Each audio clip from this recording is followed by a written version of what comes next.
And so what is the future of personalization? I think it really lies with those customer data platforms as a way of, empowering customers to make better decisions while they also feel better about their privacy, considering it's one party that's collecting the data and it's already a party they trust. Welcome to the Agile Digital Transformation Podcast, where we explore different aspects of digital transformation and digital experience with your host, Tim Butera, Content and Community Manager at AgileDrop. Hello, everyone. Thanks for tuning in. I'm joined today by Josh Forte, e-commerce professional and online channel manager at Comporium, a communications and home security company from South Carolina, US. In today's episode, Josh and I will be discussing personalization and its importance in customer experience. Welcome, Josh. Thank you for being with us today. Yeah, thank you for having me. I guess we can just dive right into the questions. And I always start with the basics, to kind of provide the context for the conversation. So the first thing I want to ask you is, what is personalization and how does it factor into customer experience? Yeah, so it's a good question. I know it's a buzzword that's getting a lot of attention. And so I think it definitely is an important topic in the digital space. And so the way I define personalization is really any information you present to a customer that empowers them to make better decisions. And so, we can talk about what personalization is not, or we can say, this would be limited personalization, but it's definitely not personalization, which is things we as marketers are accustomed to doing through email marketing, like starting with the customer's first name and that sort of thing. There are elements of personalization to that, but personalization definitely goes much deeper than that. Really taking advantage of any data that you understand about the customer to improve their experience and improve your own outcomes that you as a business want to achieve. Yeah, kind of including the first name and stuff like that is just the most basic level, kind of the tip of the iceberg of personalization. And then you have so many other layers and kind of nuances. And yeah, it definitely seems like a very, very nuanced and complex field. Yeah, one thing that I think the easiest way to explain it for people who are really truly coming in with a very low understanding of personalization is really understanding what it looks like in a physical environment, right? And so if you're someone who frequents a local store, let's just use a flower shop as an example. When you come in, if you've been a frequent customer of theirs for a very long time and you're living in a small like city block or small rural town, they probably know who you are if you've been there several times, and they probably know what types of flowers that you're accustomed to buying. They may even know, your spouse's birthday or anniversary, or if they're very smart, they're keeping track of that and maybe shooting you an email every once in a while based on those pieces of data that they know about you, right? And so I think it's, in the digital world, it's the same thing, right? It's, being able to add context to your shopping journey based on what information that you know about that customer, and that benefits both them and you as a business, right? Yeah, that's a very good point, and very good that you made the analogy with like in-person physical personalization, because I think this is a podcast about digital transformation after all. So we can't expect everybody to like completely be familiar with all aspects of the digital, but probably, we've been living in kind of the analog world for much longer than we have been in the digital. So concepts that we're familiar with from there are kind of much more cemented to us because of that. Okay, another thing that I wanted to ask you is, can you give us some examples of personalization done really well, like some digital experiences that were personalized in such a way that made you really enjoy them? Yeah, that's a good question. Well, some of them here, and I don't know if you have Domino's.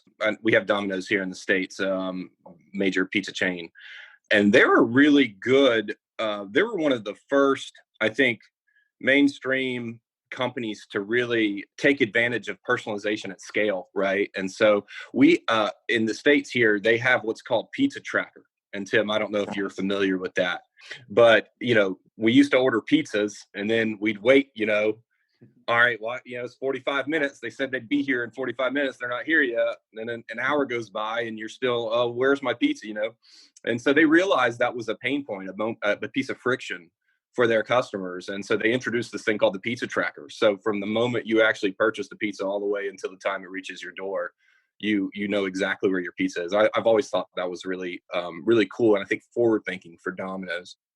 This is kind of like taking a feature that's quite common in something like postal service and delivery and kind of expanding it, taking it into a totally different discipline where you wouldn't even think to kind of leverage it. So really cool, a really great example. Yeah, that's exactly right. We do it with our packages, right? Why not our pizzas and our food? So yeah, I thought that was really cool. I also, of course, Spotify's a good example that people are probably familiar with in terms of basically using algorithms like, Amazon to curate your individual tastes in music and that sort of thing. But they are very, very good at it. I don't know if you're a Spotify user, Tim, but the curated playlists that they create for me based on that algorithm are pretty on point. And so I've really enjoyed that, of course. And probably like the last example I'd give is what I really think is cool is Amazon Garage. And so I don't know if you've ever actually bought a car part or an auto part on Amazon if you have a vehicle.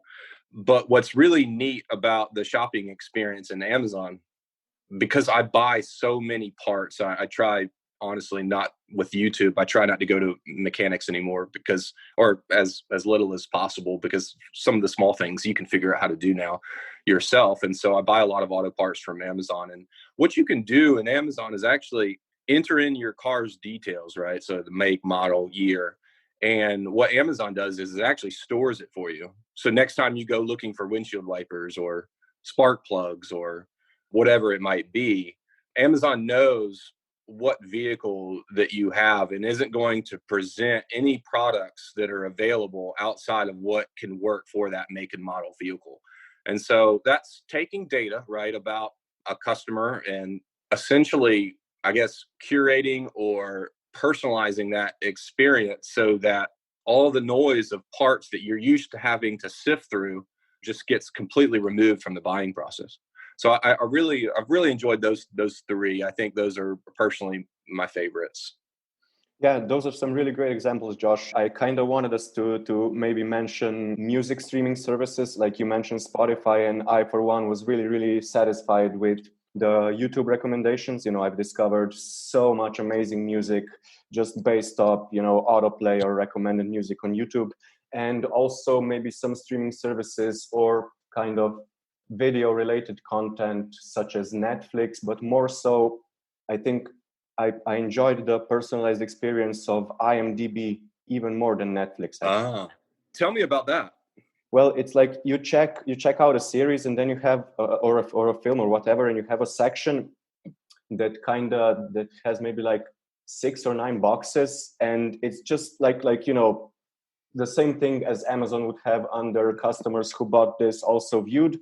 But it's, if you enjoyed, for example, I don't know, Game of Thrones, then check out these series, and it's almost a guarantee that you'll find something that you'll really enjoy. And I actually discovered some of my absolutely favorite shows with that exact feature. So I'm really, really satisfied with it. But, at some point you do kind of exhaust the pool of available amazing shows. So sure. It's not very sustainable. Well, I'll definitely have to check that out. Nice. I hope you find something really great.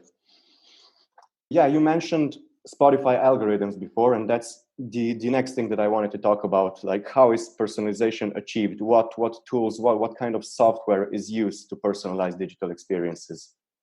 Yeah, so in our space, in digital space, there are a couple of ways to do it. Well, there's actually many ways to do it. One of the most popular ways is through what's called a DMP, if you've ever heard of that. That's short for data management platform. And so these are companies that will take, basically anonymous users and collect data about their browsing habits, sites that they've been to, and kind of create this kind of anonymous persona or profile that then advertisers can then go and buy, take advantage of, and target with their products. But there's also another major type of platform or software that is empowering these digital experiences, and these are the ones that I'm more interested in. Considering GDPR is out there, the end may be near, which we'll get into in a second. And that's called a CDP, or short for Customer Data Platform. And the difference between a DMP and a CDP is is the way of collecting the data and the type of data that you're collecting, right? And so the DMP is collecting data from all kinds of different sources, third-party sources, right? A CDP collects data as a first-party source. So in other words, CDPs are used by companies who already have existing relationships with customers, and then use that data that you have access to, or that you have privilege to having, by way of simply being someone that customer wants to do business with, and then using that data to personalize experiences as well. And so that's something that I think the future is going to be, the CDP, or whatever you want to call it, any kind of mechanism. You can do these kinds of things through CRMs and other methods as well. But I think customers are going to be much more comfortable with that method of giving themselves up to personalization rather than the DMP route. I think obviously there are good things DMPs are doing, will continue to do. We don't have as much legislation and law around data privacy as, say, Europe does, but that's certainly what's happening in Europe will certainly be moving to the United States. I'm sure of it. And so what is the future of personalization? I think it really lies with those customer data platforms as a way of, empowering customers to make better decisions, while they also feel better about their privacy, considering it's one party that's collecting the data and it's already a party they trust. I think I have a question lined up for later, in which we'll dive even deeper into the future of personalization and things like GDPR, privacy restrictions. But yeah, it's really good that you brought this up and brought up the CDP as kind of the first step into the future of personalization, especially as kind of the US also adopts stricter privacy regulations, and we're already seeing it happen with what's the name of the law in California, CCPA or something like that. Did I get that right? I don't know the exact law, but I know which one you're referring to. Mm-hmm. Yeah, and it's probably, California is a pretty influential state in the US, so probably if California is an early adopter of something, that probably implies that, this will be adopted even more throughout the whole country and throughout the whole continent, probably. I think so. Okay, so let's talk more about data, which is what makes personalization possible, as we just pointed out. How do you use data to create personalized experience? What are some best practices and kind of main considerations here? Yeah, it's actually, when you boil it down, it's really not that complicated, right? So I can speak to maybe more of how we use data at Comporium to personalize these experiences. So at Comporium, we're not unlike a regular communication service provider you might find in Europe or in the States that are bigger, like Comcast or Spectrum, Rogers in Canada, where we sell several different communication products. So phone, TV, internet, and of course, smart home security. And so it's really important to know on a basic level what the customer profile is at Comporium in terms of what products they subscribe to, right? And so if we're going to advertise to a segment of customers, if we want to market our internet products and the customer already has internet, well, clearly we don't need to speak to that customer, right? So on its most basic fundamental level, that is some element of personalization, right? Being marketed a product that you don't yet have, right? And we know that about you because you're a customer of ours. There are other things that we'd like to be doing from a personalization standpoint as well, and things that I think that will certainly improve customer experiences at Comporium. We all deal with, as consumers, outages by our service providers from time to time, sometimes through reasons that aren't ours. Or maybe it's, we're experiencing some kind of issue at home where our broadband is down and we don't know why. And so one example that I like to give, at least internally, when we start talking about really the power of using data, like to personalize experiences to delight customers. One example I like to give is this idea of, when your internet goes down, we have a software platform that monitors cable modem statuses, right? Up and down. Do you have broadband? Do you not? That's a piece of data that sits in a silo today, right? But it doesn't need to. Through APIs and other things, we can access these little pockets of data that definitely can empower a lot better experiences. So in this example, what we have found in our tech support circles, right, is that sometimes through wireless interference or whatever it might be in the home, a simple reboot will actually just start everything back up, right? Mm-hmm. And so say Tim is at work at his office, which I guess isn't normal or typical anymore in the age of COVID, but say he's at the office and we know that his broadband just went down, right? And we know through data that the majority of these experiences or these connections, if you just simply reboot the modem, can fix the whole problem. So why don't we just go ahead and send an email to Tim? In the body of the email, ask Tim if it would be okay if we rebooted his modem by the simple click of a CTA button. He goes, of course. Click the CTA button, everything, the modem reboots at home.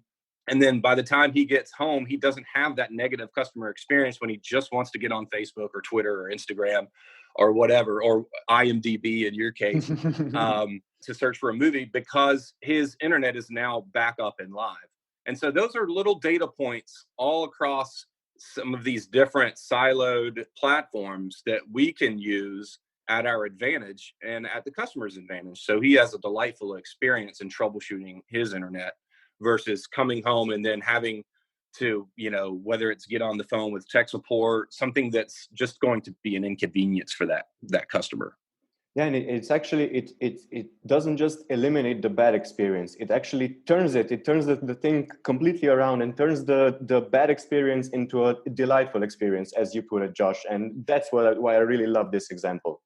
Yeah, and that's the power of personalization, right? So it's not just so we can use customer data to sell them more product, right? That's part of it, right? When we can use personalization to right fit customers with products that they want to buy as e-commerce practitioners.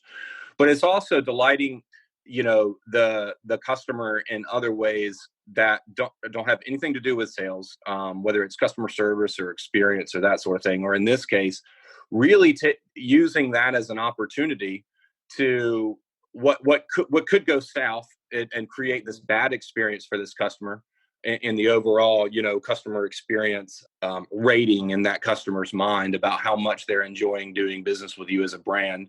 And then completely, like you said, flipping it into a positive experience. And what I think that does is it goes even beyond that, just delighting the customer and being convenient, into what I think the value of personalization gives that hasn't been talked about a lot, which is, wow, this customer is actually smart, right? They know things that are going to help me enjoy their service better. And so whenever you're employing data in a way that helps people in ways that they never thought you could, I think it lends a little bit of credibility to, like, oh, I'm doing business with somebody who really understands this. And I think there is value there that gets added to the brand, right? And the brand scorecard overall, that it's going to create a lot more longevity, a lifetime value, and that sort of thing. Yeah, very, very good points. It's kind of playing not just on the immediate benefit, but kind of understanding the long-term potential benefits of building it's about building relationships. It's not just about this specific touch point or this specific interaction, but we want us as a brand and our customers as the customers and like buyers of our brand or buyers of our services. We want us to have a good relationship. We want us to be, and this is maybe going to come off wrong, but we want us to be friends in quotation marks, Yeah, no, I think that's exactly right. That makes a lot of sense. It creates this personalization, creates this experience that takes this like a brand as this kind of non-human thing and makes it human. Yeah. That's the key point here, I think, Josh. It's kind of showing that it's not just mechanical, artificial, automated, but that there's like actual thought and effort and like kind of genuine care for the other person, because even though the aim is, to drive revenue, to grow as a business, to scale, but if this is done in such a way that the customer also benefits greatly from it, not just in minor ways, but significantly in maybe not just in their professional, but also in their personal lives, in all aspects of their lives, then why not have that win-win, right? 100%. Awesome. So now I want to kind of return to the shadow side, and I want to discuss. We started talking about GDPR and privacy, and I want to discuss what challenges do you expect these new privacy restrictions to pose online personalization? In particular, what I really want to mention is the kind of impending death of third-party cookies, and what are some next steps from there? Well, yeah. So I kind of stole my thunder a little bit there with talking about DMPs versus CDPs and the differences between the two. So we won't hash that back out. But I think DMPs really do rely on those third-party cookies. I mean, they really do. I mean, that is their lifeblood to create these personas and these profiles. And I think the road ahead for them is going to be very tough. I think they're as a marketer who understands DMPs and data and the role it plays. It's hard for me to say that because I get a lot of value out of sharing data, right? We all do. When we share data, we get back these great experiences. Brands know more about us. They can help us, say passwords and all the things that make browsing the web convenient, right? So I think those things are important. I think honestly, I think there's going to be a subset of people who, whatever it looks like, whatever the legislation looks like, if it's going to be like, okay, well, if you collect data, you just have to make it known, or it has to be more of an opt-in kind of thing. I think there's going to be a large subset of people who at least understand data and digital and are willing to live with the privacy risks that come with making, browsing the web and digitally engaging more convenient. So I think that there is, my opinion is there's going to be a subset of people that willingly opt in for these kinds of experiences. But I think it's a tough road because, especially when you talk about documentaries coming out like The Social Dilemma. I don't know if you've seen that, Tim, on Netflix. I actually just watched it yesterday. So maybe in advance of the podcast. Yeah. So yeah, we could probably talk for 30 minutes just on that and how digital products are being built to be somewhat addictive. But I think that's where CDPs are really in a good position because now you've moved from this like, hey, I don't even know you business that's collecting my data to like, okay, if you're doing business with a brand you already trust and they make it very clear that we're not sharing your data. We have no intention of ever sharing your data. That the data that we use is going to only be about making your experiences with our brand more impactful and powerful and convenient. I think that positions them particularly well. I don't really operate on the more of the digital marketing advertising side of things, so I probably don't have as much to offer there. But that's my 2 cents for what it's worth. Yeah, I think one of the key things here is about transparency. I think that's like one of the factors that you were kind of getting to. So knowing how this data will be collected, knowing how it will be shared, or even better, how it won't be shared, and knowing what it will be used for. And I think probably for companies, it's also, I mean, if somebody, on the basis of all this, if somebody is willingly sharing their data with you, that's even better for you, right? It's safer for you. You don't have to, you kind of have their consent. It's better for you and it's better for them you know that if people willingly give their consent to such things, even with very strict restrictions, that probably means that they're very open to personalization and to kind of having the trade-off between their privacy and beneficial experiences on the web. And it's a win-win. And as you said, it's probably a specific subset of people with whom it will be even easier to make personalized experiences because of these restrictions. Yeah, well, I agree 100%. Nice, awesome. And another thing that I wanted to talk about before we kind of conclude the episode, and that's also related to what we've been seeing this year in the digital and basically in every aspect of our lives. And with COVID, with the lockdown, with us being confined to our homes, we've seen a huge explosion in e-commerce, and with that also digital customer experience. How would you say that this has impacted personalization this year? Like, are there any special considerations, key lessons that we've learned from this whole COVID situation?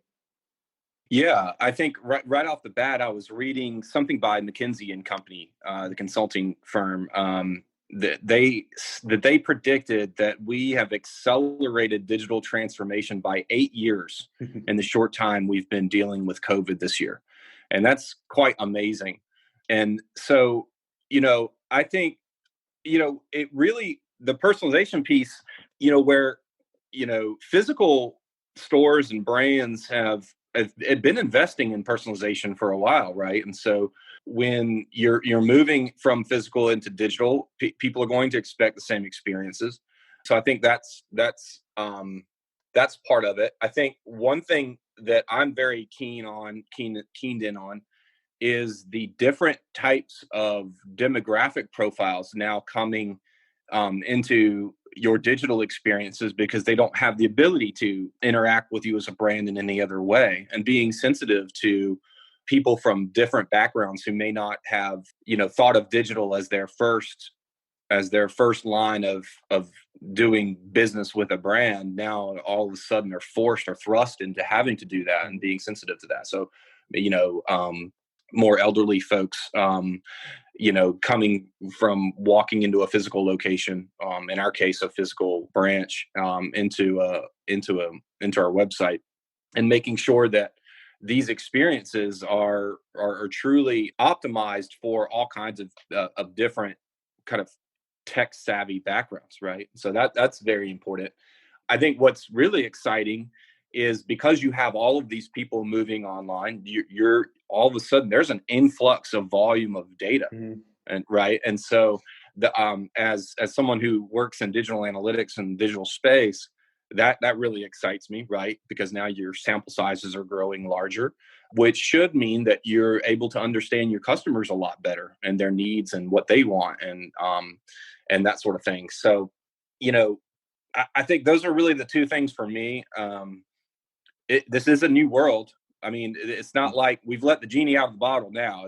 There's no going back, right? And so I think privacy is going to be one huge story that comes out of this. More people moving online and that sort of thing, and with all of the things that we've been talking about, and understanding how customers want to interact with brands and how comfortable they are with the amount of data that is being collected on them and shared. I think all of those things are going to start coming to a head because we've accelerated this so quickly that we it's almost like we haven't had enough time to really, like, usually when you grow, you're planning for growth, right? But now the growth has happened, and the planning, we're trying to catch up.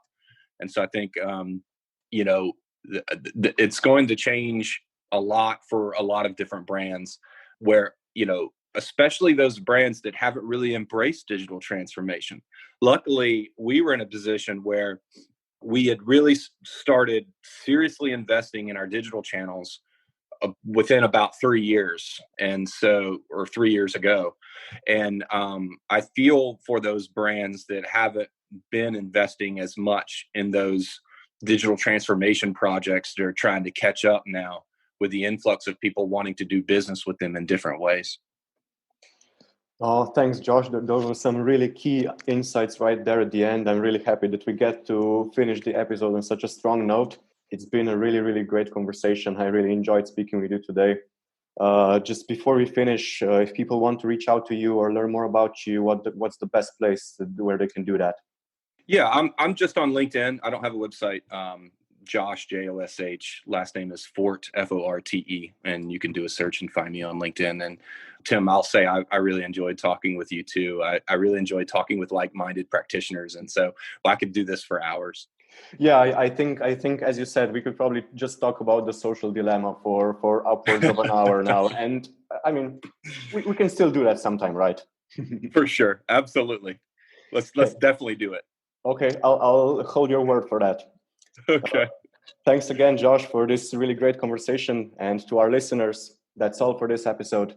Have a great day, everyone, and stay safe. Thanks for tuning in. If you'd like to check out our other episodes, you can find all of them at agiledrop.com/podcast, as well as on all the most popular podcasting platforms. Make sure to subscribe so you don't miss any new episodes, and don't forget to share the podcast with your friends and colleagues.